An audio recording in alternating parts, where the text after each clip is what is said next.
Great. Okay. Good afternoon and welcome to the February 28th meeting of the Board of Waterworks Trustees.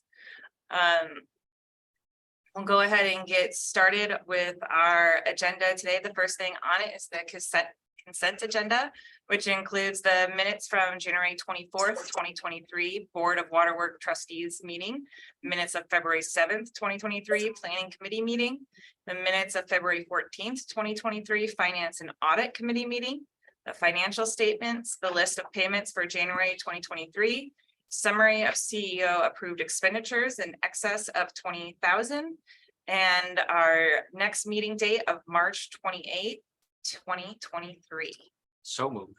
Second. All in favor? Aye. Aye. Aye.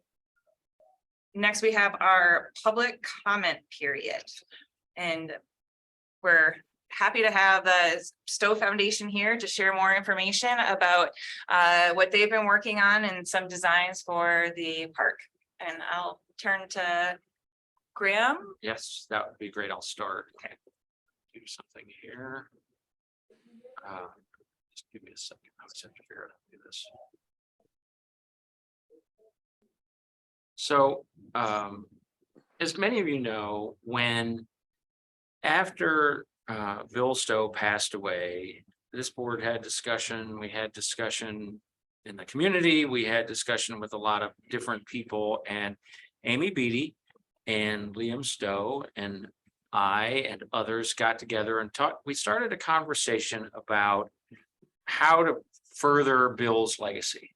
And we had a lot of ideas on the table, and we've tried to keep this board up to date of those discussions as time goes on. But as I've mentioned at this board table before, the pandemic in some ways assisted our progress by slowing us down, if you will, and made us really contemplate what our goals were, what we kind of felt Bill's legacy was. And during that time, we actually formed the William G. Stowe Foundation to allow us to explore some of these and hopefully bring to fruition some of these ideas. And so the Stowe Foundation is an independent foundation that is that's done a lot of things. As you all know, last summer, we helped fund in part with a grant that we received from the community foundation, the Greater Des Moines Community Foundation. That study to look at creating an education and research hub here at Waterworks Park. The Stowe Foundation was thrilled to be a part of that because that's part of what we have decided was our mission, and that is furthering education and research in the areas of water quality and environmental causes. And that fit right into what we thought we wanted to do. And we learned a lot. I think the broader community and this board and others learned a lot from that study last summer. But again, it helped us focus at the Stowe Foundation exactly who we were and what our goals were. And one of the things that we have been talking about for a long time was building or creating a outdoor classroom here at Waterworks Park. And as I say, this was one of the things that our slowing down during the pandemic helped us, because before the pandemic, we didn't know what a classroom really was. We were going to build this structure and make Bill's name on it and be done, right? But we really gave it a lot more thought from that. And we had conversations with many people. One of the transformational ones was Amy had a conversation with Jeff Fleming over at the Des Moines at the Art Center. And Jeff said, you need to let art drive the design. This should be a piece of art that functions as a classroom, almost more than a classroom that is beautiful. And that really kind of made us stop and think. And he put us in touch with Jordan Weber. And Jordan Weber, some of you know him and some of you may not. Jordan Weber happens to be a local boy. He went to Hoover High School, and he was, I think, there about the same time that Alec was, as a matter of fact, at Hoover High School. But Jordan has gone on and has become a nationally renowned artist. His work across the country, you should Google him, and I won't do him justice by the broad introduction I'll give him, but it's really breathtaking. I mean, he's done some very interesting things. One of the projects that struck me was he was asked to do a piece of art at the Malcolm X Foundation, which is in Omaha, where Malcolm X grew up. And he did something more than that. He created a meditation and contemplation space at the Malcolm X Foundation, which is also a greenhouse. It's a place where you can go and meditate and contemplate. But they also start seedlings there in the late part of the winter that they plant throughout the foundation. And that speaks to urban food deserts in this country and talks to a population that is underserved when it comes to fresh food. So he did a multiple thing. He created something beautiful and but also with a message and a place where people connect. So we engage at the Stowe Foundation and go engage Jordan to help us come up with a concept for the outdoor classroom. And I'm going to show you that outdoor classroom, and then we're going to talk to you a little bit about our process here today. Before I do that, I'm going to just stop and see if Amy thinks I forgot anything I should have told you at this point. Good. Okay. So Jordan spent a lot of time. He came and visited Ted. But as I say, as a local kid, he spent a lot of time. He fished here at Waterlords Park. He knew it. He was familiar with Bill Stowe. He immediately got our loose vision at the time that we wanted to create a space where people could gather, where people would learn, maybe learn by accident. They're driving by, they're walking in the park, they're biking, they're drawn to a beautiful space, and while they're there, they learn something. And as I told you with the one example of his art, he gets that concept of tricking people into learning something.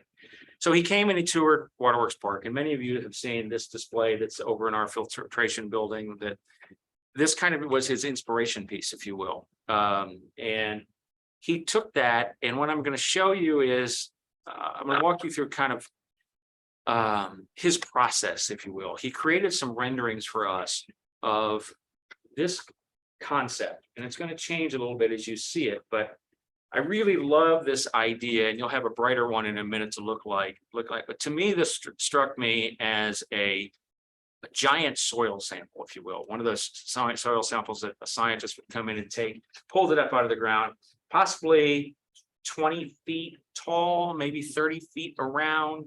But it mimics what you see in the ground, with large boulders at the bottom coming to almost sand at the top. A gathering space in the middle. I'll talk about that trophy and the blue water-like feature in the middle in a second. But this gives you an idea of scope. Oh, and I should say, and I didn't put this slide in, forgive me, I can pull it up in a minute. The location of this that we've talked about is between Fleur and the amphitheater, right at the beginning of the Arboretum. So just north of the tunnel coming from Grays Lake, there's an open space there. So you've got Fleur here, you've got the what we are calling the water curia, and I'll get to that name in a minute. And then the drive, and then the amphitheater. But this gives you a little bit of a sense of scale to the space.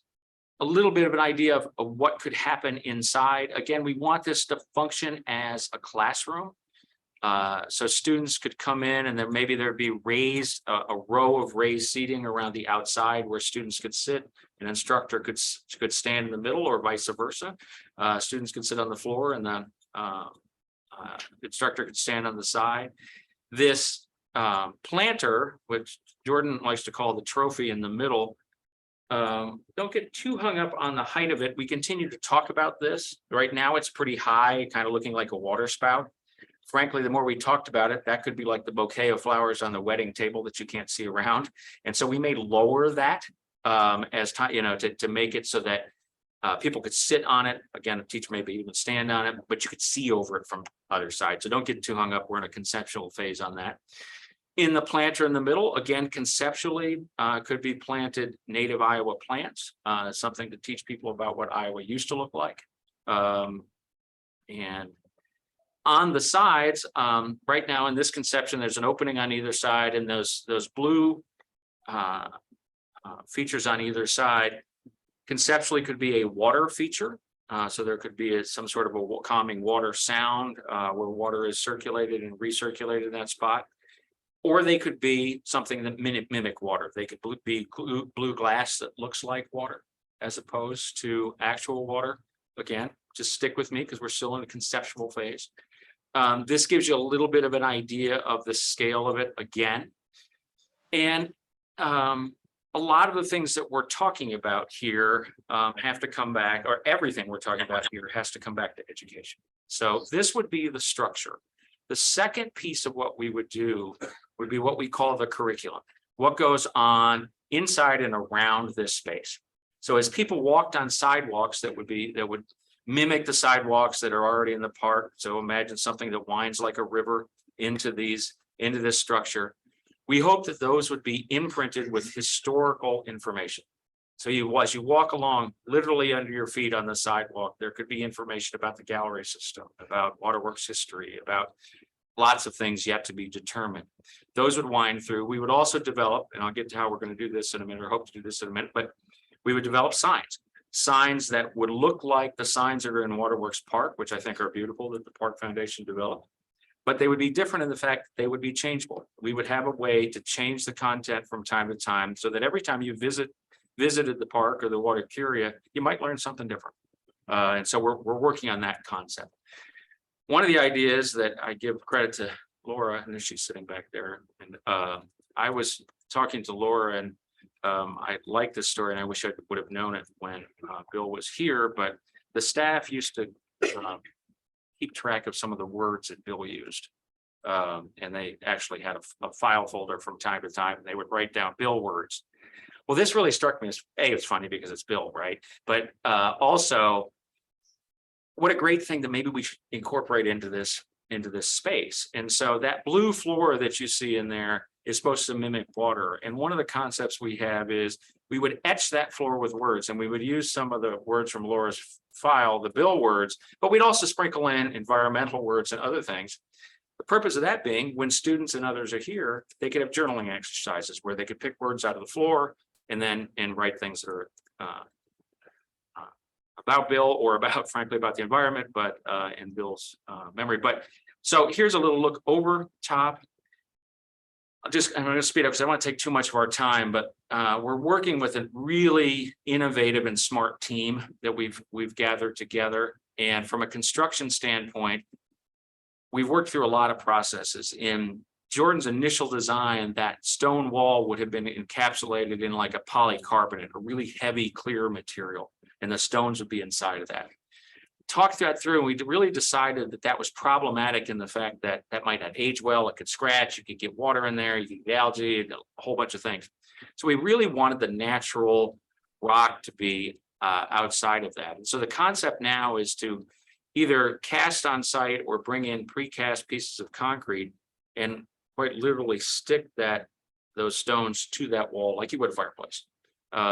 You wouldn't obviously get up to that fine sand at the top. Those would be smaller pebbles, but again, if you're 20 feet below, it's going to look a lot like sand.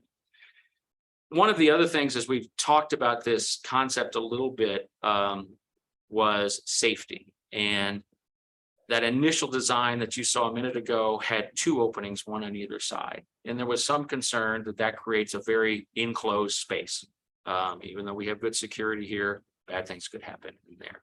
And so we're working with Jordan to think about how you open that space, and maybe you create additional openings. And Amy and I are laughing about this just a minute ago, but that wall that you see is not really invisible. It's supposed to just show you the scale of that thing. In a way, we kind of like it being invisible. Maybe that's something we could work on.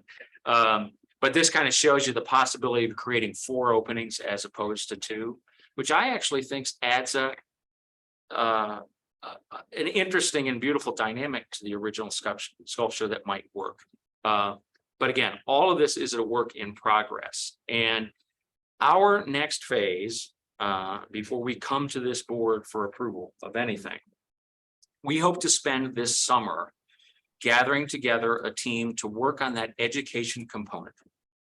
We met with the School of Drake, or the School of Education at Drake this past week and asked them, and I shouldn't even talk about it publicly because I don't want to put too much pressure on them, but to ask them to join that team. And I tell you that because if we could get the School of Education at Drake, and I know your minds are already thinking like mine, and other universities, obviously the public schools, but those who develop curriculum, the Science Center who will use it, the Botanical Garden who will use it, and others around that table, we wanted to start thinking about how do we develop the curriculum. And there's two pieces of curriculum, because when we go out to raise money, which we're going to start in earnest here very soon, we're going to raise money to fund the building of this structure.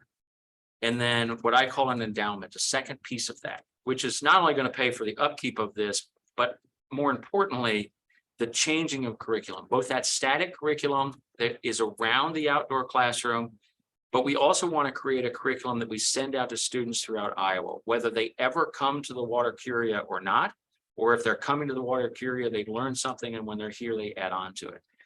That endowment, we hope to, as I say, fund when we seed, when we fund this project, but then possibly reseed that project on an annual basis with an annual speaker or some sort of other event where we talk about these issues. Again, still a conceptual thing, but this summer we hope to, much like we did last summer, engage a team, a more permanent team, School of Education at Drake and others as an advisory board, and then engage smart people to come in and help us start thinking about, okay, so how do you develop this curriculum? What kind of curriculum needs to be on site here at Waterworks? What kind of curriculum are you going to want to develop in your first few years to send out to schools, and how do you do that? Who do you hire to do it, and that sort of thing. Ted and I had a conversation about how best to involve the Stowe Citizens Water Academy in this process. Again, they're out there, they're doing this. They have a great track record of engaging adults on this subject. How do we make that curriculum fit with this curriculum, and frankly, expand the Stowe Citizens Water Academy curriculum to more adults and more students? And so Ted and I may come back to you with an idea later on about how do we do that and appropriately engage the Citizens Water Academy so that it grows and benefits from this. One of the things that excites me about that is this would be an opportunity for us to bring back alumni of the Stowe Citizens Water Academy to participate in this development of this next phase. And so it brings people back and it engages them in this. I've given you a lot more information than I probably needed to, but what we're going to do next is the Stowe Foundation is going to continue to work. We're going to do our summer project this summer. We're going to work with the Des Moines Public Art Foundation to get the process started in this. We don't legally have to go to the Public Art Foundation, but they're going to be a great partner in this. And we want to work with them. We have spent some time, not giving away any names, but we've spent some time with some people that are in the art community and involved in funding big projects like this. And I can tell you it's met with some pretty great excitement about it being an art piece. So maybe Jeff Fleming's clever little idea here is something really remarkable, because we may actually be able to tap into some funders who are more interested in the art piece than they are in the environmental piece and the water piece, but also tap into those pieces. And as we raise money, obviously it's like raising any other piece of money. We'll have to go to big donors, we'll have to go to other donors, but I do think that because this is a Stowe Foundation project, and because there are so many people who respected and miss Bill Stowe, I think there's going to be a huge opportunity for individual donors to participate in this. And we're still thinking through how best to do that. And the last thing I'll say is, one of the things where we have traveled down this road at the Stowe Foundation, specifically Amy, Liam, and I, is that I used to joke, and I still joke about it. Our goal here is not to have something that is called the Stowe Outdoor Classroom. We don't care if Bill Stowe's name's on this or not at the end of the day. The fact of the matter is, this is what Bill Stowe's legacy is furthering education and advocacy in these spaces. And we're going to be able to do that. And Bill's going to be recognized very well in this without having a name on it. And so that's why, with Jordan's help, we came up with the word Curia, which means a gathering space. It also means a conversation. And so we hope to call this a Water Curia. to do those very things. And with that, I am going to, now that I've way overstepped my time, I'm going to stop talking and see if there's any questions. And Amy, if there's anything to add. Well, we make sure you have the water curate in there, because we spend a lot of time with that. And it's a great way to explain not only the place, but the conversation in both general. And that's, and I'll just say that that is really the goal. Is the one thing we decided is we don't want to create anything new. I mean, we're going to build a new space, but when it comes to curriculum, when it comes to doing this thing, what we want to do is we want to be a convener of conversations. So if we can bring in people that are working in the education arena to develop curriculum and to spread curriculum, we want to bring in and help fund them and help them find funders, however that works. But we're not going to go out and start doing something. We don't want to start doing something on our own. We want to be the ones that bring that together. And again, I think if we're honoring Bill's legacy, that's what I think he wanted to do more than anything else. So Grant, how does this tie together with the Waterworks Foundation? Oh, that's a great question. Let's talk, Yep. because you're talking about fundraising. Yep. They are obviously trying to complete some of their fundraising. Yep. That's a great, and we have been in constant contact with them. Matter of fact, Amy and I are going to present them what you just saw here. I've shared some of these slides with the executive committee, but we're gonna share it with the entire Park Foundation board on March 10th, I believe, is your meeting. And when it comes to working, to making sure that we're furthering the Park Foundation's goals, I think the timing of this is perfect, because the Park Foundation has done what I think is really important pivot in their mission. They want to focus on education. They want to focus on environmental and water education throughout the park. So as we develop that curriculum around the water curia, we want to work with them and are going to work with them so that whatever we develop is something we can hand off to them and replicate throughout the park. So they need to be a part of that process. From a fundraising standpoint, the Stowe Foundation is going to raise the money for this. As I say, there's two pieces. There's the money to raise the money to build the structure, the water curia itself, and create that endowment for ongoing curriculum development and disbursement of curriculum. The Stowe Foundation will control its own money. Right now, the Stowe Foundation's money is housed over the Greater Des Moines Community Foundation. I'm probably will stay there, but it will have its own funds. We will build this under the same rules that this board set out for the Park Foundation. We will raise money that includes money for a depreciation fund that we will fund before we break ground on this. But that money will be controlled by the Stowe Foundation and not the Park Foundation. So there'll be a wall between those two there. So I think in answer to your question, Sue, we're trying to work hand in hand with the Park Foundation so that we're not competing in any way. We're not going out to make asks of donors at the same time. This is clearly a capital ask, and we will work with them to make sure that we're not stepping on each other's toes. Because it's selfish, right? We don't want to go in and get a small donation when we could get a larger one. And by working together, maybe we can make sure we're asking the right people. So we're doing our best to work hand in hand on that. All right. Are there any other thoughts or questions? Well, we appreciate the time. And as I say, we're really excited about this. I think Amy and I get more excited every step we go. And we often start our meetings when we meet with people about telling them how much we don't know, and that we're in a project that neither of us are comfortable with, and that is developing something like this and raising money are things that make us nervous. But we're trying to put together a team of people that help us. We have hired Shirian Koshi, who used to be the development person at Des Moines Performing Arts and now has a successful consulting firm. He's our development person. And so that gives us a little more comfort in the fundraising piece. When we're ready, we will come back to you with some names of people who are joining us and are going to support us in this fundraising effort. And I think you will be as comfortable as we are when you hear those names of people who are excited about this project. And we hope to be out here in the next few months. Right now, we're in a phase of figuring out how much it's going to cost, which is more than you want it to. And then figuring out how we pay for it. And I don't think it's any secret. Our goal is to raise $2 million. $2 million we feel will be enough to build the water curia and begin to that seed project. It's $2 million seems a whole lot of money to me. But that seems doable in this project, but we need to get the construction costs down on the water curia a little bit and figure out how those things are going to work, and we're still in that phase. So, and last thing, on a timing basis, if everything, and I hate to put out estimates of time, if everything went as we'd hope to break ground next year. So maybe Earth Day of 2024, something's happening. So sorry to take so much time, but I think it's valuable.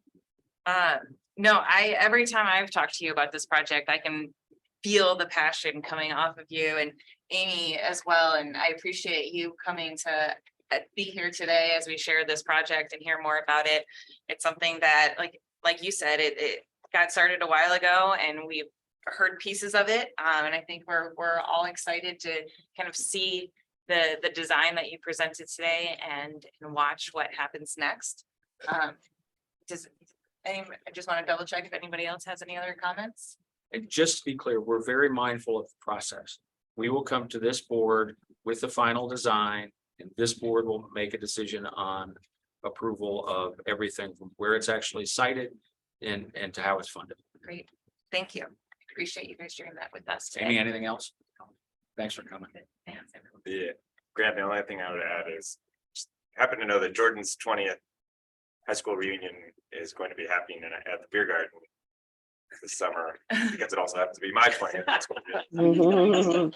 So I don't know if there's an opportunity to. Absolutely. I don't think he even knows that it's happening yet, but it's literally going to be.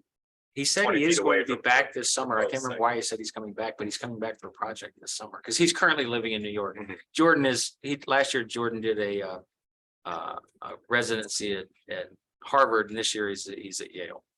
And so he's living in New York for the next couple of years. Well, I don't know how regional governance is gonna follow that, but it is next on our agenda. I know that we're at a very exciting pivotal point with regional governance, and I'll let Ted kind of give that update if you don't mind. Absolutely, Andrea. I think excuse me, I think the primary message from a regional governance perspective is that the second draft of the agreement is ready to go out to all of our regional partners. We're going to review that here near the end of our agenda today. And we hope that we'll be in a position to send that out here early in March to all of the communities who have shown an interest and start getting feedback on the second draft, which I think you'll see and members of the board have seen. It's pretty thorough, pretty comprehensive, incorporates comments that we've received from all of our partners, all the comments that we have received from our partners. It is an exciting time. I think we can just leave it at that, and we'll cover that in more detail when we get to it on the agenda. Great, thank you. So moving into our action items, the first on the agenda is, let me just jump down to it. Is, sorry, what's let me not to exceed 1.1 million state revolving fund planning and design loan for transmission main improvement projects related to the Saylorville water treatment plant expansion, and a resolution fixing date for a meeting on the proposition to issue. That's right, Andrea. That's really a mouthful, but what it means is we're going to set a date for a public hearing for next month to at which time the board will approve us getting a loan to do the design for those transmission projects, 2 of them that are required to support the Saylorville treatment plant expansion. So we're talking about design of the transmission and setting a date for the public hearing on the loans. So what we are here to do today is ask the board to adopt a resolution. It's listed here, document or a resolution to set the date for the public hearing for that loan. And it's a lot, so it's a mouthful, but what we're doing fundamentally is setting the date. But we have to, this exact motion. I would suggest that you're gonna be seeking a motion to adopt the resolution as titled here in the full text at the top of the actual document. Okay, so Of the, the recommended action would be to, would I be able to read it, John? Is that? I think you could read it and Andrew as the chair could adopt your reading of Okay. of the resolution. So we are asking the board to adopt a resolution fixing the date for a meeting on the authorization of a loan and disbursement agreement and the issuance of not to exceed $1.1 million revenue capital loan notes of the city of Des Moines, state of Iowa, and providing for publication of notice. So moved. Second. Said I have a question I know the answer to, but I'm gonna ask it because I want you to say it publicly. Please. You have discussed this project with our potential regional partners in quite in depth, I believe. That is true. As you know, Graham, we've started what we're calling the technical committee or the technical advisory committee for Central Iowa Waterworks. And not only has it been discussed, but I believe, Kyle, we actually had a presentation from the consultant that discussed the routing, the sizing, timeline, the design, the entire thing. So all of our regional partners have had the opportunity to hear what the plan is, weigh in on that plan, even help with selection of a consultant. You may not have asked for them to vote on it, but you've definitely given them opportunity to object to it. Given them the opportunity to provide input. Yep. And the input has been supported. So, this is Diane. So Ted, can you remind me if we go ahead and take on this obligation and we regionalize how that will work its way through, who will continue to hold this, or will they be assumed, or how does that work? Yeah, Diane, the plan for this debt, first of all, I think it's important to note that these design loans are 0% interest and no repayment required for 3 years. So what normally happens is we'll do the design during that 3-year period or less, hopefully in this case, and then this actual loan will be rolled into the construction loan once the construction project starts. We specifically are using a state revolving fund loan here because those loans can fairly seamlessly be transferred to the regional entity once it comes into existence. So our plan would be to literally transfer this loan as a loan the regional entity will repay after it is formed. Thank you. any more questions or discussion? This item?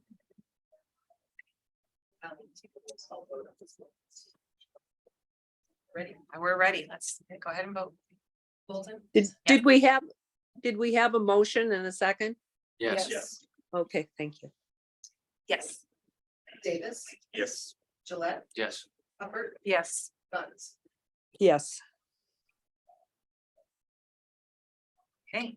So just for the purpose of the minutes, then you as the chairperson, Andrea, adopt the text located here in the motion, whereupon the chairperson declares that the resolution has been adopted and fixed and minutes will reflect that. Right? Right. Okay. Nine. Thank you. I appreciate you clarifying that. Our next agenda item is a request authorization to execute 28E agreement between the Des Moines Metropolitan Wastewater Reclamation Authority and the Board of Waterworks Trustees of the City of Des Moines, Iowa, for construction of improvements for waterworks by the WRA. Andrea, if I might, Yes. WRA is enhancing the entrance to the WRF, which is the water reclamation facility. They're gonna, when they enhance the entrance, that's a fairly big project. It impacts the existing water main that crosses the existing entrance. Now, while they're doing that, they would have to cover the cost of the alterations that were necessary, but we want to do significantly more work there and replace that water main, which is somewhat older and undersized. And so we're actually working with them, or proposing to work with them, given board approval, to design a larger alteration, move the water main across the street, have it kind of parallel Vandalia there instead of following the railroad tracks. Get it where it needs to be, get some easements from the WRA. We're gonna pay for the design of that. We're gonna pay for 70% of the construction, and then WRA is gonna pay an amount equal to about 30% of the construction cost, which we believe is commensurate with what they would have paid if we just altered the thing in front of the driveway. So you can see in the drawing there, we're gonna parallel the road up there to the north. We're gonna make it a much better installation. We're gonna do it all there. So there's a 2080 agreement that outlines that all in detail attached here, but what we're seeking today is approval for the chair to execute that agreement. Thank you. So the recommended action is to approve and authorize the chairperson to execute the agreement between the Des Moines Metropolitan Wastewater Reclamation Authority and the Board of Waterworks Trustees of the City of Des Moines, Iowa, for the construction of improvements for waterworks by the WRA upon final approval of Des Moines Waterworks attorney and staff. So moved. Second. My question is, I'm not exactly sure geographically where I'm sitting, but it seems like I just listened to a presentation or a discussion about some road improvements and other improvements happening in this area. When you do projects like this, is the city or county also involved in these conversations? They typically would be. I'm not intimately familiar with that, Mike. You know, if there's been conversation with the city about. I know there's discussion about us getting in easement to kind of protect us in the future. Do you remember any of the details there? I'm sure WRA would be aware if there was anything. I thought they had talked to the city. I'm not exactly sure where, like I said, where I am and if this involved it, but so if there's conversation, then I'm assumed that they would have mentioned something if they've got any road improvement projects happening. Certainly have the southeast connector that's gonna. Right. Roll through the north there. Okay, That's been getting a lot of public discussion. We're aware of that as well. Regard to other facilities. And I think in this little 1300 stretch, we're green light and we're also purposefully getting easements to protect us. We're also in regular conversations with the city. We could just ask the question to make sure that Yes. the bases have been touched. So that's not hard to do either. thank you. Any other questions or discussion? Okay, then I'll go ahead and call for a vote. All in favor? Aye. All opposed? Great. Diane, Aye. Moving on to our next agenda item.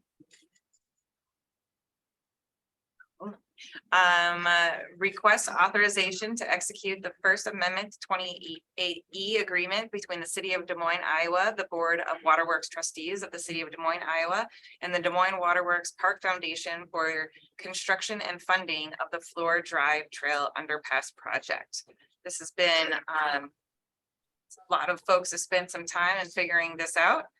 So I'm glad to see it come here today. Ted, do you want to give us some additional background?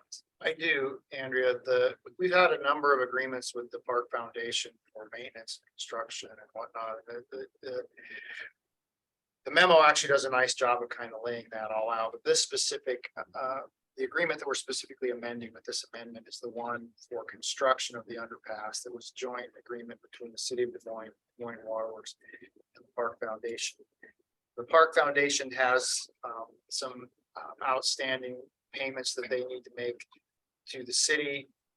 The city has agreed to allow the Park Foundation to make those payments on an interest-free basis, $50,000 a year until the entire amount owed is paid.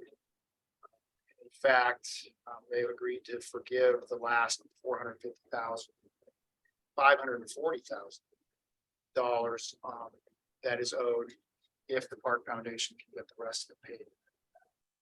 A certain amount of time. So this is basically a repayment agreement between the city and the Park Foundation. We're doing it as an amendment to an agreement that we are a party to. This amendment is basically status quo from the Des Moines Waterworks perspective, just to make sure everyone is aware. In that original maintenance agreement, we, as the Waterworks, did agree that we would be responsible for maintenance costs on the western facing facade of that underpass. And we are still going to be responsible for maintenance costs after the city spends $300,000 in total maintenance. But that was in the original agreement. That's not a change, but it's clarity that we do continue to have that responsibility in the future. That we are here today to ask the board to approve this first amendment to that agreement. So I'm looking for a motion to approve and authorize the chairperson to execute the First Amendment to 28E agreement between Des Moines Waterworks, the city of Des Moines, Iowa, and the Des Moines Waterworks Park Foundation for construction of the Floor Drive Trail Underpass project. So moved. Second. Let me just say, having been chair when this issue came up, Ted and I, John, and Rick all worked on this for a long time to come up with a solution. The agreement that we're voting on today is a lot different than the one we drafted, which we don't need to go down why that happened, but the outcome is the same, in my opinion. I think we walk out of this where the burden of raising the money remains with the Park Foundation. Our responsibilities remain the same. And so after quite a bit of time, I think we've ended up where we need to be on this. I do have a question. The last bullet says staff and legal counsel associated with Des Moines Waterworks, Des Moines Waterworks Park, City of Des Moines are in support. Has this gone through the city of Des Moines yet? Not the city council. It has been approved. But this agreement was actually drafted by the city legal counsel. I see that. I just didn't know if it had been. Yeah, no, passed. okay, I just want to clarify. They wanted the Park Foundation and the Waterworks to pass it first before. Got it. Any other questions or comments? I'd have it done. Yes. And I think the Park Foundation, being a liaison to that board, would say the same. Absolutely. They feel like they have a path forward to start focusing on the rest of their mission. So we'll go ahead and call for the vote. All in favor? Aye. Aye. Any opposed? Okay. We'll move on to item 3D, request permission to issue purchase order for rehabilitation of lime sludge dewatering press equipment. We've talked a lot about lime sludge watering presses in the last couple of years, but lime softening is a critically important part of the treatment process at both the Fluor Drive and the Moines treatment plants. At the Fluor Drive plant, we actually use what we call plate and frame presses to dewater the sludge or remove water, which removes weight, which makes it much more cost effective to dispose of it. And so important pieces of equipment here. Back in 2021, we embarked on this program of updating, replacing, repairing the 4 recessed plate presses that we have in the Fluor Drive lime sludge dewatering facility. We spent better than a year rehabbing press number 2. It was in the worst condition. And now we're moving on to the next press, which is number 1. And what we're proposing to do here, we're requesting permission to issue a purchase order in the amount of almost $250,000 for purchase of the necessary materials from Evoqua. These are long lead time materials. Once we get them, then we'll likely come back to the board to request permission to hire a contractor to install the replacement materials. But this is just to permission to purchase those materials. So I'm looking for a motion to authorize staff to issue a purchase order to Evoqua Water Technologies LLC in the amount of $244,510.34 for the necessary parts and equipment for the rehabilitation of the existing lime sludge dewatering press equipment in the lime sludge dewatering facility. So Second. Any questions or comments on this item?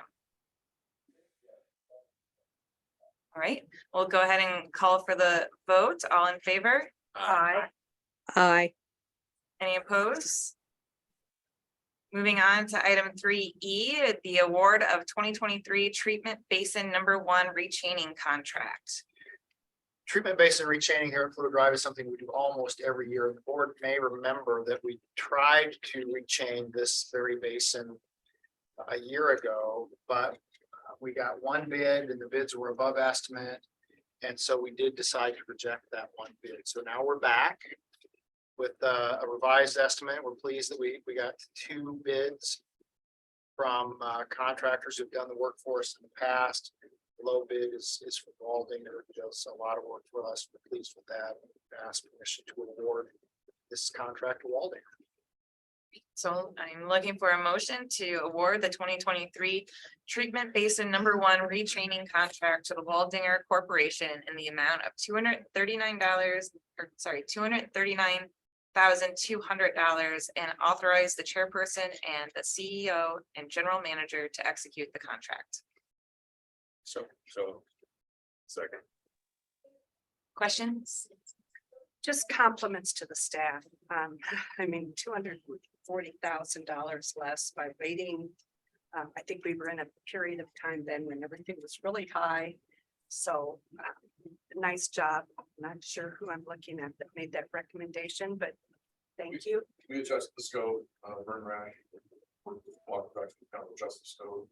Get together with a competitive price. Back out. This just bought the last item I approved. I mean, that's, And Mark, yes. I will add one thing, you know, the flexibility you give it, the previous actions. This was. I felt approved, proceeded with garnering these bids, a little more. Quickly and efficient, are in office.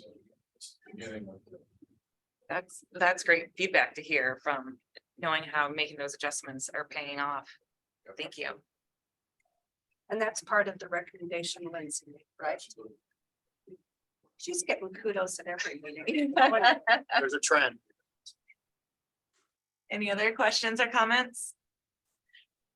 Okay, let's go ahead and vote. All in favor? Aye. Aye. Any opposed?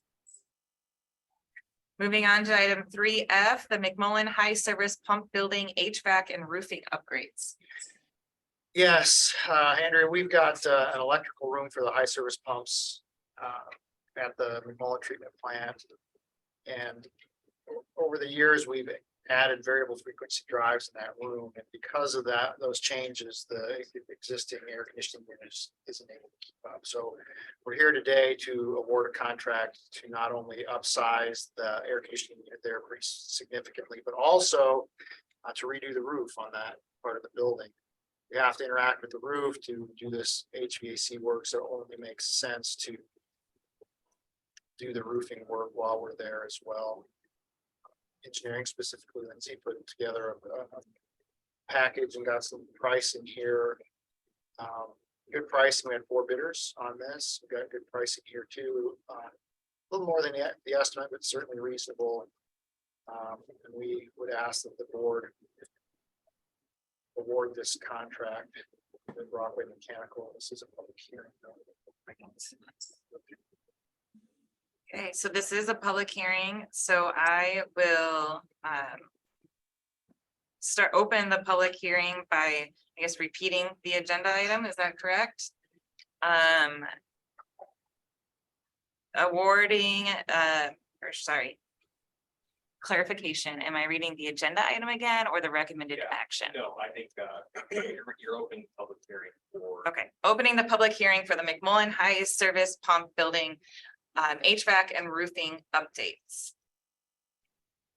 And with that, I will ask if there are any comments from the public concerning this project. Got any here? Hearing none, I will let you know that we've had no comments from the public outside of this meeting related to the formal contract plans or specifications on this project. Okay, I'll go ahead and close the public hearing then at this time.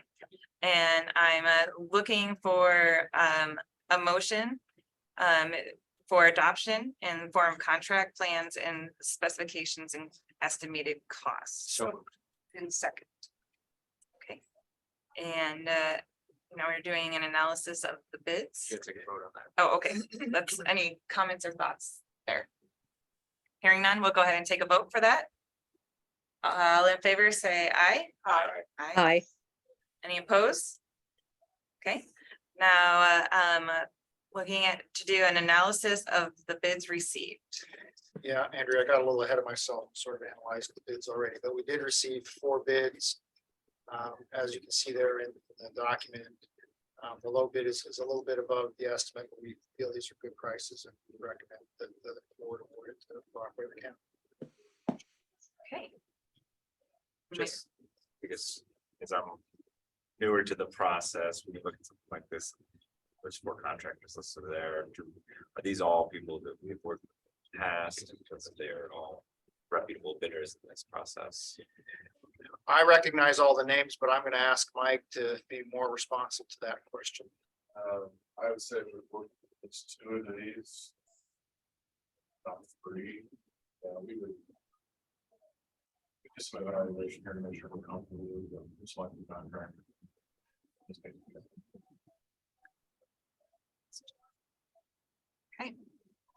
So I believe now I'm looking for another motion to award the McMullen High Service Pump Building HVAC and Roofing upgrades and contract to Brockway Mechanical and Roofing Company, Inc. for the base bid HVAC and the alternative bid 1 roof replacement in the amount of $233,094 and authorize the chairperson and the CEO and general manager to execute the contract. So moved. Second. Any further discussion? Go ahead and vote. All in favor? Aye. Any opposed? Great. Item 3G is a revised schedule for the 2023 Board of Waterworks Trustees Committee meetings. Andrea, this is simply a recommendation to switch finance and audit and planning to more effectively accommodate schedules. And so we're proposing that with one noted exception, we will have finance and audit committee meetings on the first Tuesday of the month. Planning committee meetings on the second Tuesday. In July, there'll be second and third because of the holiday, but otherwise, it's basically just a swap. All right, so can I get a motion to adopt the revised 2023 schedule for the Board of Waterworks Trustees Committee meetings? So moved, and thank you. Second. Any discussion? All in favor? Aye. Aye. Any opposed? Okay, the next item on our agenda is the Regional 28E review, which could possibly be a closed session. I'm gonna propose to move that to the end for the sake of everyone's time and schedule, and just jump to item 4 on our agenda information items, starting with the board committee reports and the planning committee. That's us.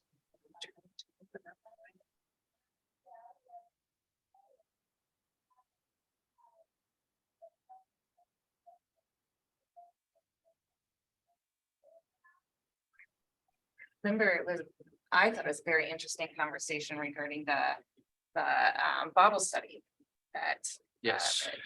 that we've engaged in. The University of Iowa, correct? And I believe there was a grant that they are also going to be applying for, which would give additional information, the survey, kind of the pulling the people together to find out what they really think about it. And Graham, we called on him to say, you're really the PR guy. How do you feel about this? And he felt that bringing these kind of sample groups together is the best way to find out what's going on. Yeah, I mean, I think it's,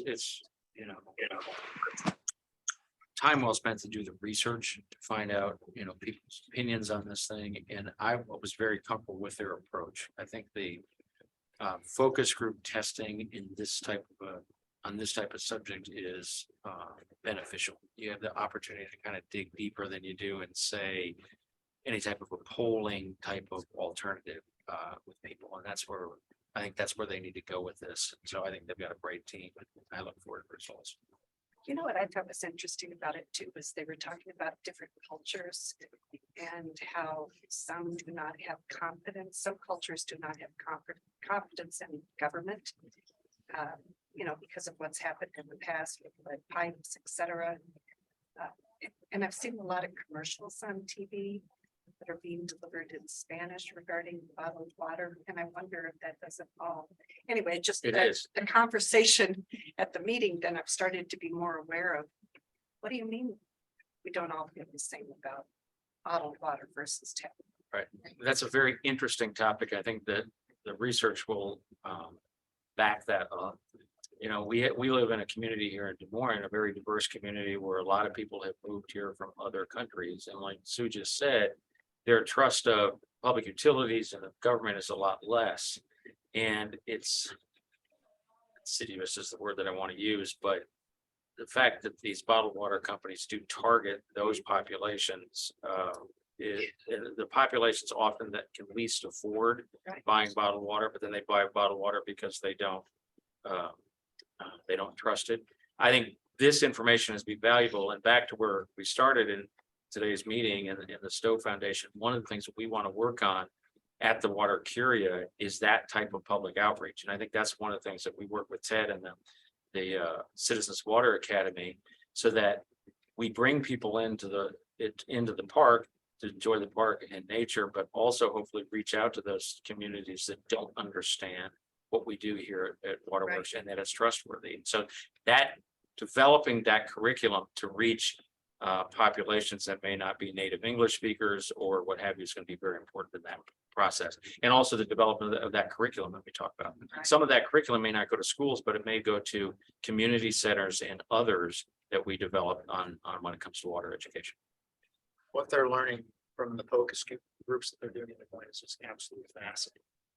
And it's not necessarily good news for us. Right, So I hope they get their phase 2 grant. good. We also talked about the 2023 strategic communication plan. We had a PowerPoint presentation by Ms. Walker.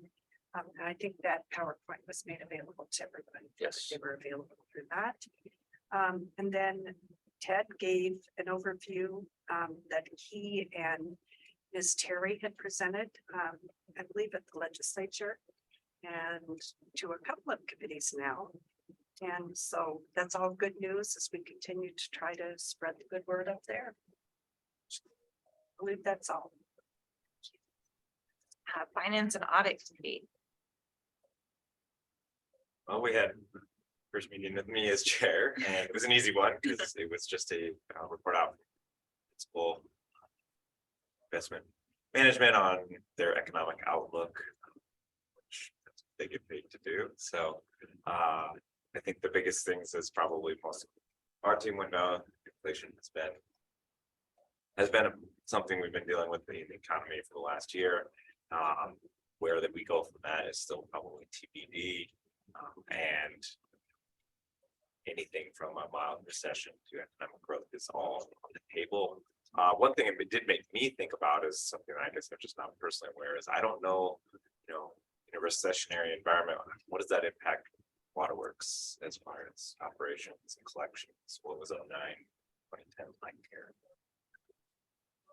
Yeah, I won't be able to comment specifically, and unfortunately Amy's not here, but what we do tend to see in recessionary times is more people are unable to pay their water bills. And so while we are still working and doing our thing and producing the water and providing it, we have more customers who aren't able to pay. So we try to work hard with the pay agreements and the programs that we have. That's the primary issue, is that we see more delinquency and more shut-offs, turn-ons. We're getting those times, and I wish Amy was here to be. Laura, I don't know if you have anything to add to that. That's the primary thing that we've seen historically. Is it, do we have any sense, I don't think we're expecting anything as serious as what happened a decade plus ago, but does it reach a point where that becomes financially constraining on the organization, or is it enough that It hasn't gotten to that point historically, and We try very hard not to let customers get too far behind so that they can catch up or in arrears. We are pretty active with our interactions with the customers when they're not able to pay. So we try to be proactive there. It hasn't gotten to that point. We hope that it will. That was mostly Diane. Do you have anything to add? You were also on that call. Yeah, I guess the only thing is, one point they made was don't expect to get any relief from the Fed. They've been fairly aggressive in their increases in the interest rate, but if things get bad, they're probably hold firm on where they are and not provide the relief. As Alex said, the presentation really was from the point of view of the impact on the pension fund, as opposed to just general what's the economic outlook for other impacts on waterworks generally. But I think we're at a real point of uncertainty, and they made that point. Could be this, could be that. We'll just have to wait and see. There's a lot of things in play, and they seem to be unprecedented. Thank you. We heard a lot about what's going on in the Stowe Foundation. I don't know if there's anything else you want to add, or Just the only thing I'm gonna add about the Stowe Foundation is, obviously, I'm very excited about it, but I do not want that, my excitement to dissuade anybody. If you have concerns, if you have an idea, if you have any questions about that, don't. Just because I'm excited about it doesn't mean we can't change course here. I mean, our whole purpose is to make sure that we do something that fits at Waterworks Park and fits in with the foundation and ultimately, and most importantly, fits in with moving forward on educating people about water and environmental issues. So don't just because I'm excited about it, feel like you're gonna hurt my feelings or anybody else if you have a different idea. The Botanical Garden, I don't have much to, I just want to make sure, I think I mentioned this last month. As you all know, our financial commitment to the Botanical Garden is winding down. I can't remember what we have 3 or 4 more years, but whatever, our contribution becomes less every year for the next few years. And at some point, our original agreement, we had a board seat that I had filled at the garden. That's gonna go away, and we're gonna have an amendment here probably in the next meeting or so to our agreement with them that basically says on this date, we'll no longer have a seat on that board, which is fine. I think that's appropriate. Works well, but that's coming to us. Other than that, things are going great over there. And if you haven't been there, go visit. okay. Next item is the Des Moines Waterworks Park Foundation. I can start. They did have their strategic planning session at their last meeting. And I think it was mentioned, I think Graham mentioned it, their primary focus right now is on implementation of working on their next phase, but also sustainability from the standpoint of an organization as well as the park itself, and education and creating the foundation for their phase 2 efforts.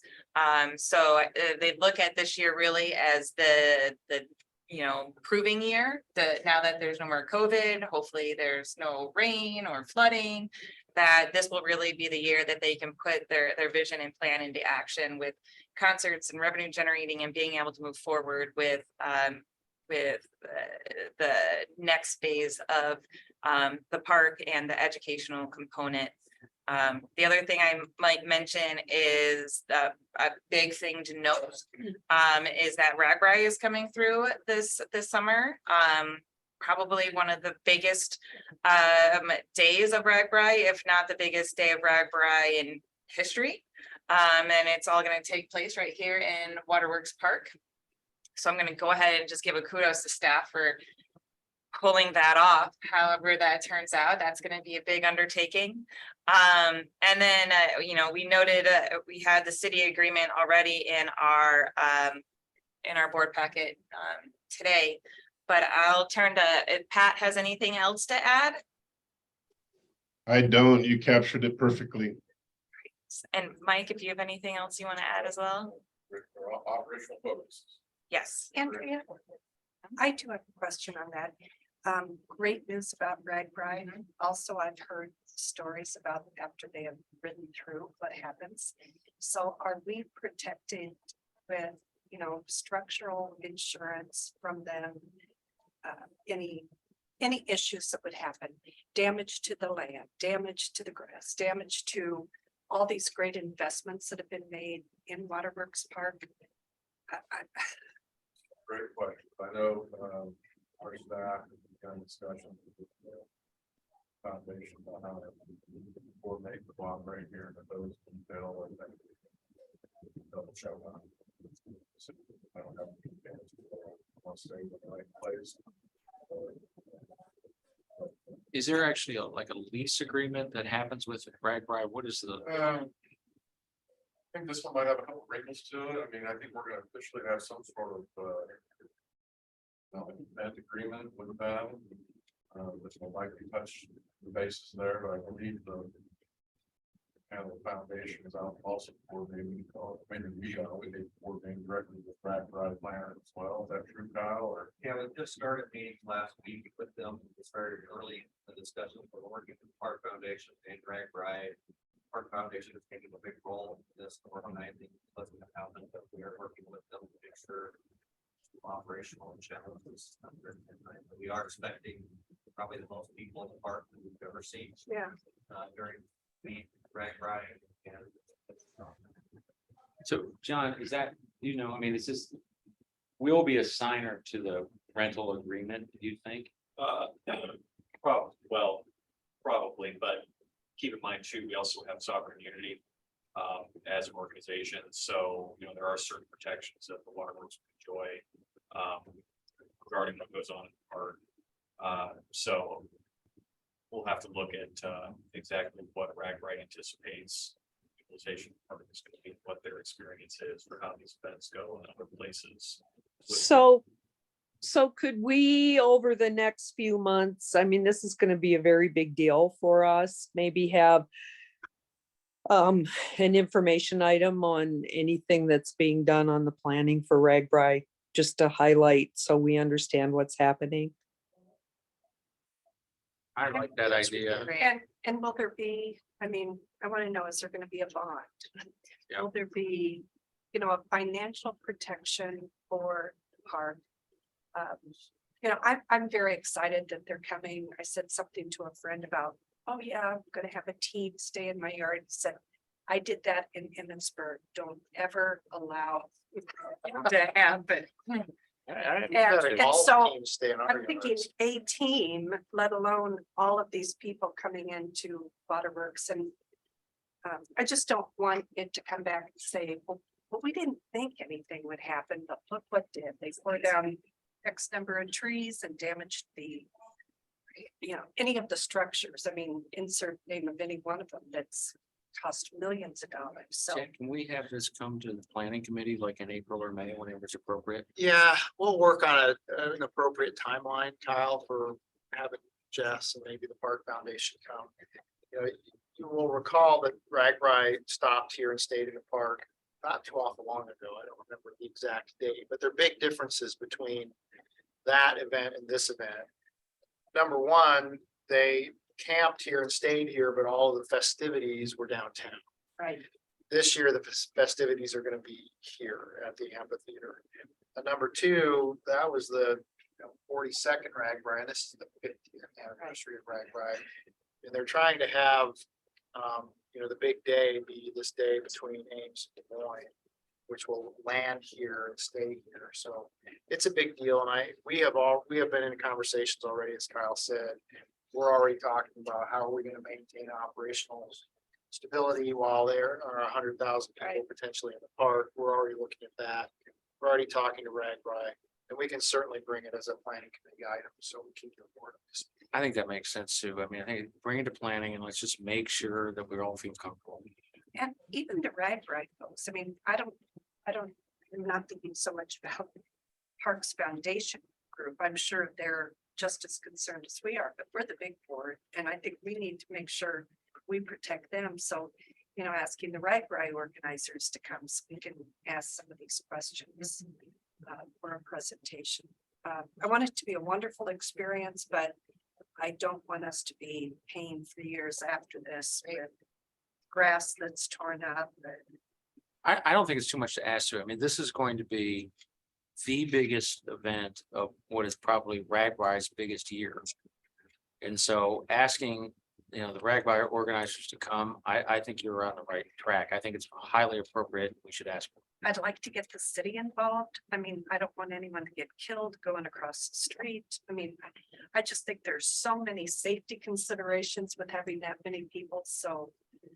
I like the way you're thinking. Well, Well, it's wonderful, yeah, but let's do our job. I appreciate, sorry. The initial meeting we had did include the city of Moines, Good. police, Polk County Emergency Management, folks. So RAGBRAI has already started Good. bringing in all the teams together. We're planning, so we're really early in that stages, but they are missing all discussion. Thank you. Yeah, I appreciate those comments and concerns. I did ask some of those questions to Sam about, gosh, who cleans up the park after Yeah. everyone leaves and all of that. And he assured me those pieces were figured out, but I think digging deeper on, the insurance part and the liability part. And I understand our position on liability, but it would probably make us all feel better to kind of have a more formal presentation on everything. So And just one other question, do they have a contract with us yet? they have a contract with the Park Foundation that, to my understanding, as if it was like a concert or an event. With maybe some pieces tweaked because of the nature of it. But that's my understanding and I'm happy to be corrected if I'm wrong. I think we got some. Furniture, Yeah. Vision and agreement, for people to stay in the back and park with us. And Mhm. agreement, with Park Foundation to host festivities on the Great Lawn. Both of those agreements would normally include security considerations, insurance considerations. We don't typically have a bond, Stu. I've never heard us have a bond, but it's a good question. We've never had 100,000 people in the park either, so Understood. thank you. Our next agenda item would be staff updates and external affairs. I understand we're gonna go pass on that one today and move on in the interest of time. And move on to item C, CEO and general manager's comments. Andrea, I'd really like to focus my comments today on our strategic initiatives for 2023, and those are included in the board packet. Hopefully, everyone has the opportunity to find that document, because I want to just take a couple of minutes and step through our focus areas and our initiatives for this year, and some of the KPIs that we've established for 2023. And we've organized our KPIs and our initiatives based on our 5 values, which are one team, which is our employees, our customers under customer experience, leadership, stewardship, and then DEI. And I want to just take a look at each of those, talk a little bit about what the initiatives are, the focus areas, and the KPIs. So under what I like to think of as employee experience, the first focus area is employee health and safety, and admittedly that was influenced to some degree by the discussions we had at the last board meeting and board feedback that we got related to safety specifically. But we've come up with a couple of KPIs that I think are right on track here, right on target. And the first one is ensuring that 100% of our required training is scheduled and tracked with a minimum of 90% of that completed in 2023. The second one being that 100% of our new employee, or new hire or transfer safety training checklists are completed in 60 days. Those are a couple of things we really want to focus on for this year, and it'll give us a good indication of how we're doing with our safety training. The second employee area or focus area is employee retention. We're in an environment now where the workforce is really mobile. We have to make sure we have the people here to do the work that we need to do. We don't have the opportunity to shut down or close early or do some of those things that other types of businesses can do if they're short staffed. We have to do the work. And so employee retention is critically important for us. We've got a KPI there of maintaining a turnover ratio of 10% or less. A regular full part-time benefit of employees in 2023 something we've not measured in the past, but I can tell you, we did some quick calculations. We're a little over that last couple of years. So that's a stretch goal for us. But we've got a lot of initiatives there that you see, a lot of tactics listed, and I'm not going to go through all of those. We can certainly have a look at all the kind of things. Ted, Yes. clarification, does that 10% include retirement? Doug, does the 10% include retirement? Okay, then I could see how we would have gone over. in the last Yeah, couple of years. 2 years ago especially. Yeah. So there's a couple of areas, things we're gonna focus on in the employee experience value area. Customer experience, a couple of our focus areas there, our two focus areas are gonna be rate structure and affordability. The KPI is that we're gonna complete a water rate affordability assessment and develop an implementation plan based on the consultant's recommendations this year. Affordability is a big topic of discussion. Alec, you just asked the question earlier about recessionary times and what happens. You know, people can't afford their water. That's the bottom line. We're gonna try to look at that and see if there are things that we can do to help at least afford a basic amount of water. And then lead service line replacement is the next thing. And our goal is to replace 100 lead service lines this year to really get our lead service line program up and running. I'm actually hopeful that we can replace more than that, but that's the KPI that we're going to be basing the initiative of our pilot program on. Got 20,000 of those to replace. We need to get started, and so. The next value is leadership. Our focus area within leadership is regional governance, and we've got a couple of things there, and I'll be honest, I put a couple of things in here. We did KPIs that are not completely within our control, but these are the things that we want to accomplish this year. The first one is to negotiate a 2080 agreement with terms acceptable to a critical mass of our regional partners. I'm really hopeful that we can get enough people to agree and sign on to that agreement this year to make that thing a reality. And then the second KPI is to meet with each of the 13 potential member agencies, answer their questions, facilitate them joining and appointing their board members by the end of the fourth quarter. So again, not completely within our control, but I think that's where we're headed. That's what we want to accomplish. And so those are going to be our KPIs. Under stewardship, we've got two things: capital reinvestment. The board has seen that before. We need to stay on task there. We're going to try to obligate 90% of our CIP dollars on water main replacement, and then a separate goal to obligate 90% of our other CIP dollars across the utility. Didn't quite make it last year, but we've got some ideas. We're on track. We've got a lot of initiatives that are going to help us get to that. Climate action planning is something that is becoming more and more important, in my opinion. And so we're going to have a KPI to determine a direction on climate action planning this year, so that we can budget for developing a climate action plan in the coming year, trying to get that process started. And then our last value is diversity, equity, and inclusion. The last of our 5 values. We've got 2 focus areas there, specifically DE&I. We had an assessment done in 2022. There were a number of recommendations in that assessment, and our goal is to implement 5 of those key recommendations. We're already off to a good start there. We've got Shable Solutions on board to help us with the implementation of some of the recommendations in that assessment. And we're going to be off and running there pretty soon. I think we have a strong likelihood of beating that goal. And then the last one is improving trust in tap water, and that's centered around the bottled water study that we just talked about. Fascinating stuff that they're learning through the focus groups there.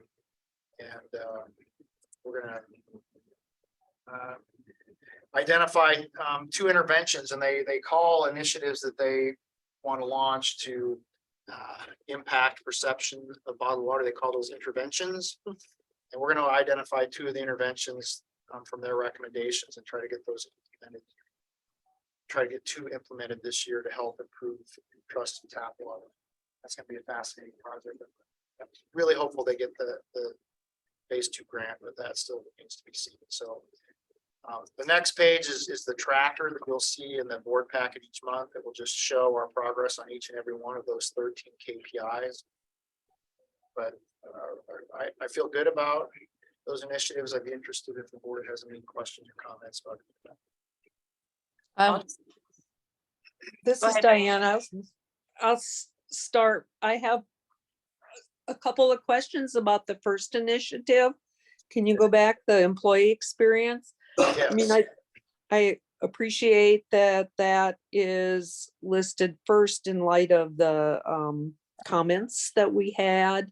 It's really important. Are these initiatives something that you've discussed with the union representatives to see if this is sufficient or if this is the place that needs to be done? If this will be of assistance in addressing some of their concerns. My other question, especially on KP 1 and 2, have we tracked those things in the past on required training and safety checklist? I'll answer your first question first, Diane. The question about have we checked with the union? Those two KPIs were developed by the Central Safety Committee that has one of our union leaders is a part of the Central Safety Committee. Okay. We have other union employees or bargaining unit employees are part of Central Safety, and they developed those two KPIs as part of their work, as part of the safety goals for the year. Bill is here. He's not one of the people who's on the Central Safety Committee, but hopefully he was aware of what was being developed by that team. But that's how I can answer that committee, is that Central Safety developed those with input from that team. And I would say that we have tracked safety training and safety checklists ineffectively in the past. And this initiative is directed squarely at doing a better and more complete job of that track. Okay, because what I don't want to do is set KPIs that we know we're going to automatically meet. So that's why I asked about the history of doing this. It seems to me that those are entirely reasonable, that that required training is required training, and so are safety checklists. Yeah, I think that what you say is true, that required training is required training, and tracking it should be a given. I think that it's also an area where we need to improve, and that's why they are KPI number 1 and number 2. Okay. I'd like to, I'm sorry, are you done, Diane? Yep, I'm done. Go back to the employee thing. I was struck, I had a couple of opportunities. One, I attended Brian Holpeter's retirement event here. And a lot of you know Brian, he was a longtime employee of Des Moines Waterworks and union leader, and had opportunity to talk to a lot of folks there, but also had a couple meetings afterwards with folks. And this is like an earlier question I had. A lot of this, Ted, is not are things that we've discussed, but I just want to talk about them publicly a little bit. Andrea and you and I, kind of at the end of the year, your evaluation, we talked about goals like this and how to work with employees. And I feel very confident that our union and our employees here are engaged and willing to be part of problem solving when it comes to all of these things. And I encourage you to continue to work with them and to involve employees in not only solving problems, but identifying problems that we have. I mean, with our recent incidences in safety instances that pointed out some areas that we need to focus. That's one that we've talked about, Ted, and I encourage you to continue to work on that, on figuring out how best to involve, the youngest, most inexperienced employee and the most senior employee in this process so that we solve these problems. I mean, I just think of somebody like Brian Holpeter, who gave so much and worked so hard in this organization for a long time, and we have a lot of Ryan Boltbeaters around here, and I think you're doing this. I mean, some of the stuff you can track, like in a tracker, like you're giving us today, but some of it is just purely working with people and having those conversations, and some of them are difficult. So I'm just, again, we've had this conversation, but I continue to push you to have those conversations. I think you've recently gone to some meetings with workers that maybe it's not all comfortable because, you know, there are concerns about safety and other things. Keep doing that and keep having those conversations, even if they make you squirm a little bit, because that's the only way we're going to solve these problems. Yeah, you may be aware, Graham, I don't know, but I spent 2 hours with the distribution staff on Thursday morning. It's a great conversation. I don't know that I'd say it makes me squirm, but you know, they've got a lot of thoughts. Bill was there. We heard a lot of things. And there's a lot of opportunity there. That's what I'm pointing to. And to me, those are good, open, honest conversations. I don't have any problem. Yep, it's the opportunity that we're after, and I know you are, Ted, but I mean, you've got our support to keep doing that and finding those opportunities with our employees. Understood. Ted, I'm sure there's things under each of these, you know, to make sure that safety's in place, but on regarding KPI 2, Mhm. 100% of new hire transfer safety checklist completed. I'm assuming you mean within 60 days of hire date. It says with 60 days. But give me the confidence that we're not sending somebody out with 30 days notice to do a job that would be unsafe. It's that, as I read that, I think, do we know who's being sent out on something and if they have finished the necessary training that they need to perform that task? Or are we just holding our breath for 60 days to make sure that everybody's safe?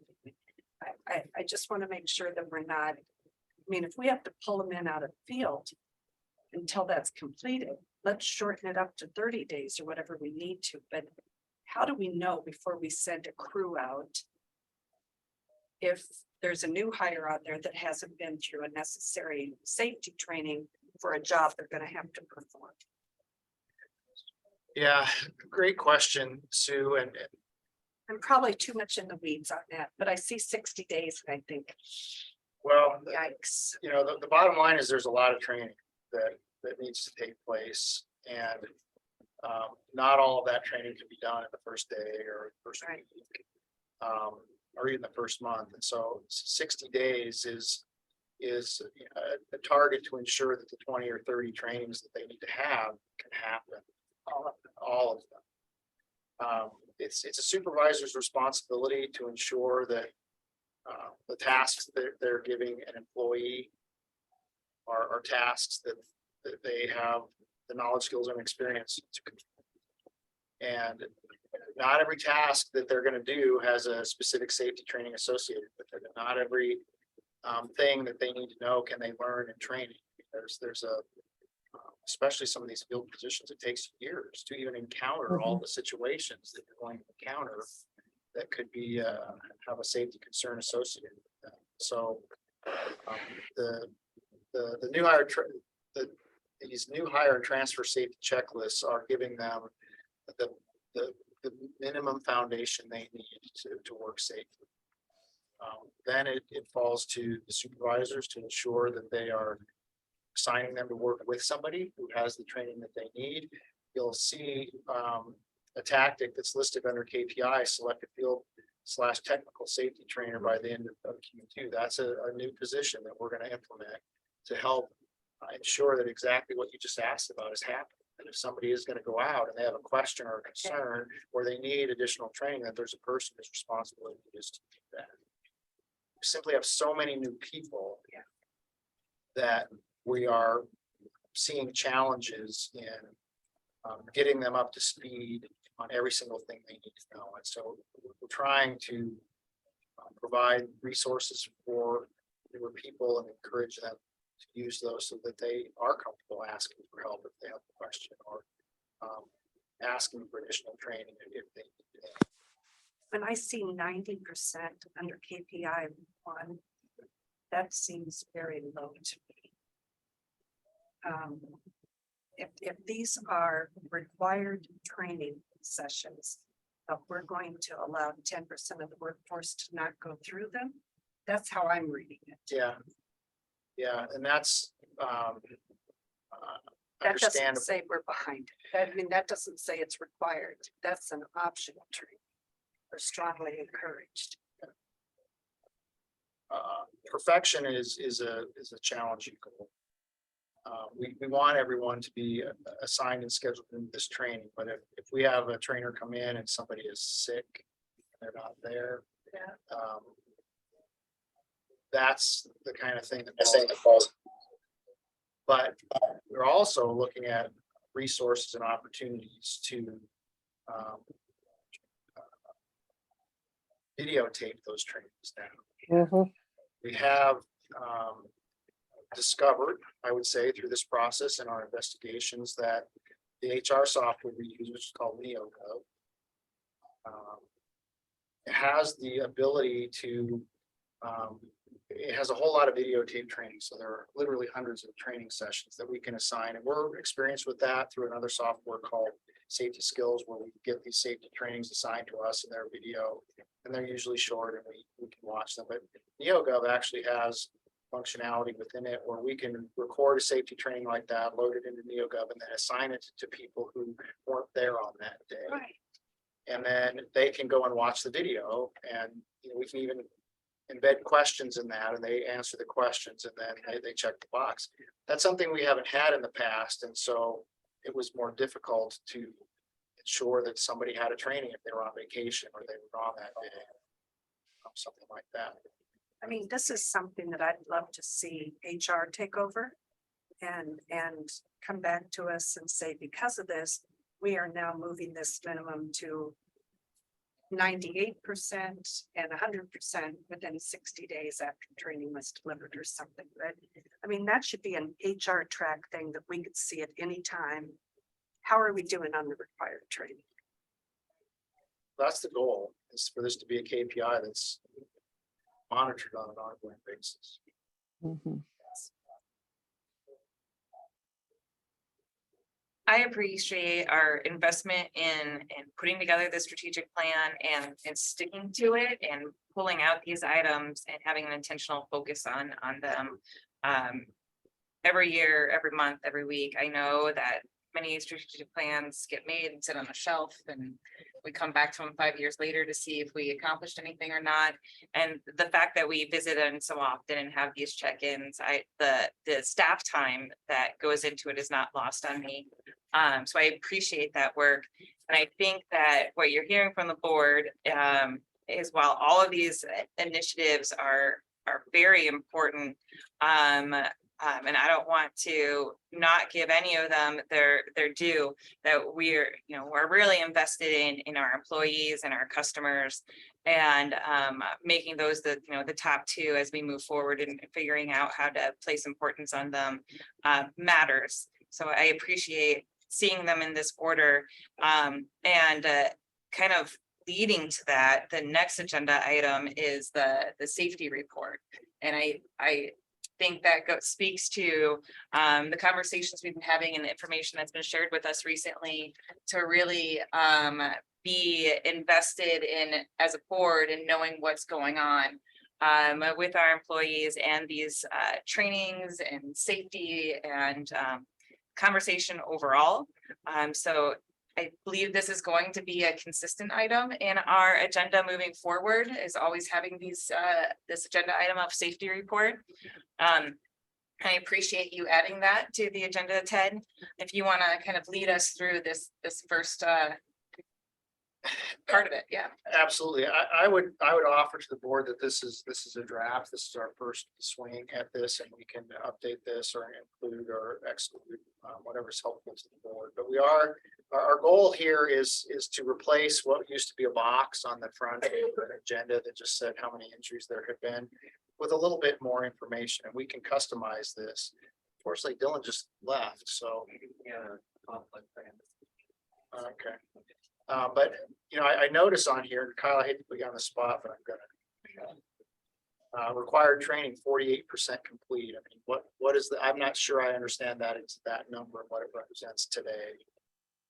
I don't know that I have the details, but Dylan is tracking on that. Again, the last, making a lot of changes to the safety program and trying to track a lot more of that, quantify this, but I feel like I can speak, directly on that.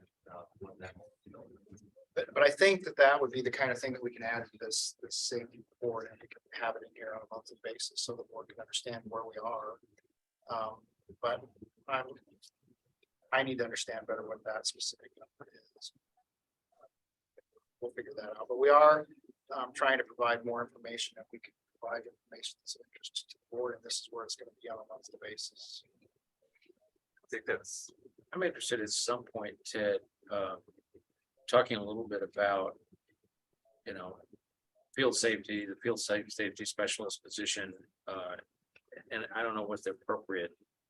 I think this gets us a start of some data, but I'd like a little better understanding about not your focus, Des Moines Waterworks focus on safety and how we do some of these things. I guess I'm not really familiar what the field safety specialist does. And you're putting some emphasis on that, and I'd be curious to know what you're thinking and maybe hear from Dylan and that sort of thing. I don't know what the appropriate venue is. But Yeah, I don't know that I'm in a position to share that right now. well, just think about that. I mean, I just think that would be an appropriate presentation at some point. Okay. I mean, you're dealing with a lot of issues right now, you know, related to incidents and other things, and maybe there's a time where we can. I'd like to hear about that, Sounds good. because that gives us a little opportunity to dig in a little deeper to some of these things that you guys are talking about. So, yeah, I was just gonna add, and not to keep this too long, but as I think about it, and as somebody who's been an employee and taken safety training and been an employer as well, I just tend to think of safety as a culture and not necessarily a checklist. And so we're indexing a little bit too much on has somebody completed a training, where I've taken trainings and checked the box and passed the test. And 2 weeks later, I couldn't have told you a single thing I learned. So I think I want to make sure we're thinking about it as an ongoing, continuous process. yes, we're thinking of the same. And yeah, line. it was kind of. And I just like to get a little better feeling about how we follow up on those types of things and make sure that. And just from a board and policy standpoint, are we putting the right resources behind that to make sure that the trainings are effective and kept up to date? And to that effect, you know, you've mentioned the safety committee. I'm not calling it the right name. Central safety. Central safety. You know, they meet regularly, and that whether or not what they're discussing is relevant, I'm sure there may be pieces that would be relevant to share. Or to the point that you guys are making of that ongoing culture. I don't know, so give that some thought too, if that's a place that makes sense to make it not just Like, data, but more of a conversation there as well. Yeah, interesting concept there. You know, I agree 100% with what Alex said about it. It should be less about the check in the box, more about the culture. The challenge that we have always had is it's hard to measure culture. You know, it's hard for me to put that on a one page. You know, we know that we have some challenges there. We know that. How do we measure it? And how do we measure improvement? It's harder for me. Some of what we're trying to do is reemphasize safety and safety training specifically. I mean, that's kind of a fundamental starting point. People have to have the training, you know, and even if they don't remember it a week from now. I get it, but it's still required. And I definitely don't mean it as an anti-training. No, I do get that. I do get that, but the training is required. We have to do it, and we need to do it in a way that is meaningful and helpful. Most people don't learn by watching videos. You know, most people learn by doing. But to Sue's point, we can't send them out to do it until they've had the training. all right, some of those things, we can't get them proficient at it until they are doing it. And it's a big challenge. I think that what we're trying to do here as a first step is demonstrate that we're committed to the process and getting people trained. And you know, from a central safety perspective, hearing their concerns and trying to address those as a way to begin building a culture of safety. I've heard the concepts of, you know, building a culture of safety for the last 20 years. And we're still trying. They're always trying. And, you know, some of that comes back to making sure that people go to the training requirement. And that's part of the culture of safety is you gotta go. You have to be there. You can't miss. And if you do, you have to make it up. And, you know, you set those expectations and make it clear that you're serious about it. So we've got some work to do there. I appreciate the input from the board. You know, this may evolve and morph a little bit. But it's clear that it's a priority, and I think that's fantastic. I like what Alex said. It resonates with me. I mean, that, you know, as you work through this, again, I'd like to have a further discussion about what you and the Central Safety Committee and everybody learns from this process, because what stuck with me with Alec is you have the training. How do we make sure it makes it into the field? And what are we doing to make sure that, you know, people actually do remember the video? And I'll be at an appropriate time when you think it's appropriate, that I'd love to have that presentation so that, and again, to keep focused on what our job is, so that we make sure that we're putting resources where they need to make sure that we're the safest workplace in Des Moines. Sorry. As I say, all in all, I appreciate that we are now creating the space to have this discussion as part of every board agenda. So we can continue to kind of figure out what that looks like moving forward, but at least we've created that space. So I appreciate staff doing that. If there's no other conversations or comments on that, our last agenda item E here is the contract status and professional service agreements. I got one question I could ask. Yeah. Last meeting, we had a presentation from the head of AFSCME and you get everybody pledged to work together. Is there anything in process on that we should? There is actually, I'm meeting with Rick tomorrow morning at 10 o'clock to share with him kind of three buckets of things. One is specifically what we did related to the incident that you described. Two is some of the things that we're doing from a more general safety perspective to move the program forward. And three is some of the things that we're doing to address, you know, culture and concerns. I shared that with Bill and Dee and Lori this morning. Our leadership was kind of shared with them what I'm going to share with him tomorrow. And we'll have the conversation this evening. Good. I just want to make sure that we were, I'm sure you were following up on that. Absolutely. Thank you. Tomorrow morning at 10 o'clock. Thank you. Is it just the two of you, or will there be any internal? Just the two of us for this first meeting. That looks like it rounds out this portion of our agenda. Jumping back to item 3H, the regional 28E review. Wouldn't like I'm just gonna read this section here. The Board of Waterworks Trustees may hold a closed session pursuant to Iowa Code Section 388.1 or 388.9. Subsection 1 to discuss marketing and pricing strategies and proprietary information that may impact its competitive position by public disclosure, not required of potential or actual competitors related to ongoing negotiations over creating an integrated regional water authority. Each of these topics should be discussed in closed session to avoid disclosures likely to prejudice or disadvantage the position of Des Moines Waterworks. Iowa Code Section 622.10 to request and receive legal advice from retained legal counsel and to avoid waiver of attorney-client privilege. Iowa Code Section 22.7, subsection 65, to review a tentative and preliminary draft prior to completion of the proposed Central Iowa Waterworks 28E agreement, and Iowa Code Section 21.5, subsection A, or subsection 1A to discuss or review records which are required to or authorized by state or federal law to be kept confidential. So I'm looking for a motion for closed section. I will move as presented. Second, That's a roll call vote. Bolton, Yes. Davis, Yes.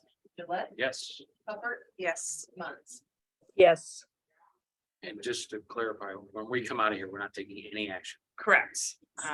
So we'll come out of here and adjourn the regular meeting. So for those who would like to take this point to leave, appreciate you all joining us today. It's up to you. You're welcome to stay. Do I,